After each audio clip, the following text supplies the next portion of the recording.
Kobia, je l'ai dit, est bien installé pour la revue de presse et on commence tout de suite par parler déjà du dialogue politique. Oui, bonjour à tous. Le Premier ministre Patrick Achi rassure de la poursuite des travaux et c'est lors du Conseil des ministres de ce mercredi 5 janvier 2022 que le chef du gouvernement a fait cette promesse. Selon le Premier ministre, qui est cité par l'Infodrome, le dialogue politique va reprendre pour continuer à faire grandir le climat de concorde et de paix afin de répondre aux aspirations de quiétude des populations ivoiriennes. Et il est bon de noter que le dialogue politique ne saurait être une entrave au fonctionnement normal de la justice. Oui, c'est la réponse du ministre Kobenan Kwasi Adjoumani à la récente sortie conjointe du PDCI-RDA et du Parti des peuples africains Côte d'Ivoire.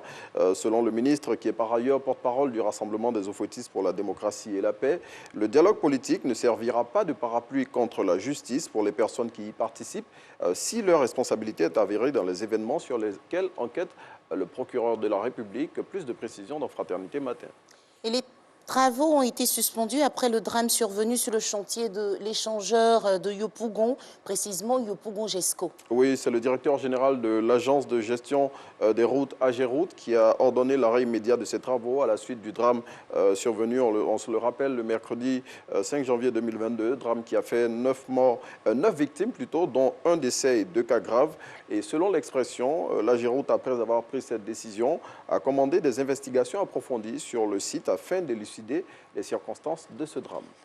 Attention automobilistes, surtout vous qui partez vers Abobo, le tronçon Carrefour Anador Gendarmerie dans la commune d'Abobo sera fermé à partir du lundi 10 janvier. Oui, cette décision qui émane du ministère de l'Équipement et de l'Entretien routier s'inscrit dans le cadre des travaux de construction de l'échangeur du rond-point de la mairie d'Abobo. Et selon la note du ministère dont l'expression a reçu copie, des voies de déviation seront aménagées pour permettre aux usagers de la route de vaquer sereinement à leurs occupations. On retrouve nos confrères de l'Inter qui proposent dans son numéro de ce jour une enquête sur le marché de Roxy à Adjamé. Oui, le confrère nous plonge dans la plus grande pharmacie à ciel ouvert de la Côte d'Ivoire. Il nous dit comment les personnes qui y vendent les médicaments se les procurent, révèle que plusieurs acteurs du secteur de la santé font partie des clients de ce marché et livrent la position de la mairie d'Adjamé sur ce haut lieu de vente illicite de médicaments. Et on va fermer la revue de presse de cette semaine avec une note d'humour et c'est Biche que nous retrouvons.